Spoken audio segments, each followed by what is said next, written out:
ஏதாவது தமிழ் இது மலையாளம் கற்றுக்கணும்னா மலையாளம் கற்றுக்க, கன்னடம் கற்றுக்கணும்னா கன்னடம் கற்றுக்க, இந்த இது ஆந்திரா பாஷை அது கற்றுக்கணும்னா கற்றுக்க. இப்படித்தான் இது எல்லாமே இந்த தமிழ் இதில் இந்தியாவில் என்னென்ன மொழி இருக்கோ அதை கற்றுக்கன்னு சொல்கிறாரு. அதுக்கு தேவையான ஃபண்டை வந்து மத்திய அரசாங்கம் தரேன்றது.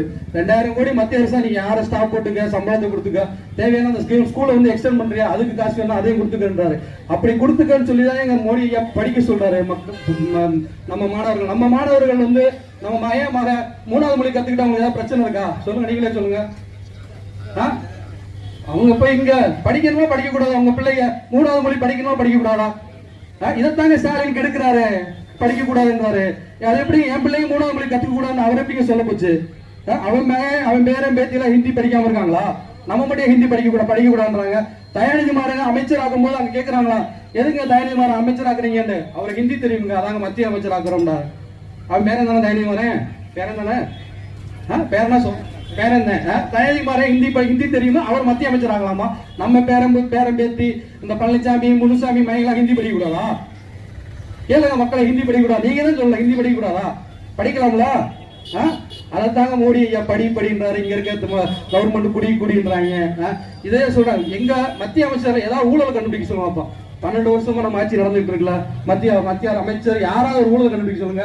இங்க இருக்க திமுக அமைச்சர்ல எல்லாரும் ஊழல் பண்ணிருக்காங்க. இப்ப நேத்து கூட ஒரு நாள் வீட்டு ரைடு போய் தம்பியை தூக்கிட்டு போயிருக்காங்களா இல்லையா? பொன்முடி எல்லாம் எல்லாரும் இதுல இருக்காங்களா? இப்ப அடுத்து யாரு? நம்ம மதுரையில ஒரு அமைச்சர் இருக்காரு, பத்திரத்துறை அமைச்சர், எல்லா இடத்துலயும் ஊழல் பண்ணி வச்சிருக்காரு. அவருக்கு அடுத்த ரைடு அவருக்கு வந்துடும் சார் 10,000. அப்படி இருக்கு ஆட்சி. நம்ம இருக்கு அப்படி இருக்க மக்கள் ஏன் தெரிஞ்சுக்கிட்டே எதுக்கு அந்த ஓட்டு போடுறீங்க? இந்த 500 1000 வாங்கி ஓட்டு போட்டுட்டு எல்லாரும் நம்மளோட ஜெனரேஷனை நம்ம அழைச்சிக்கிட்டு வரோங்க.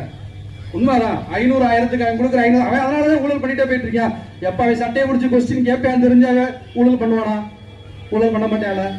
ஊழல் பண்ணி நாட்டை அப்படியே நடுத்தரும் பாட்டி வச்சுட்டு போறாங்க. நம்ம அடுத்த ஜெனரேஷனுக்கு நல்ல சுகாதாரம் கொடுக்க முடியாது, நல்ல மருத்துவமனை கொடுக்க முடியாது, நல்ல கல்வி கொடுக்க முடியாது, எதுவுமே கொடுக்க முடியாது. திரும்ப ஆட்சிக்கு வந்தாடா கொடுக்க முடியுமா? கொடுக்கவே முடியாது. அதனால 2026ல நல்ல படிச்சவரை முதலமைச்சர் ஆக்குங்க, தற்கொலையெல்லாம் முதலமைச்சர் ஆக்காதீங்க என்று சொல்லிக்கொண்டு என்னை பேச வாய்ப்பளித்த நன்றி சொல்லி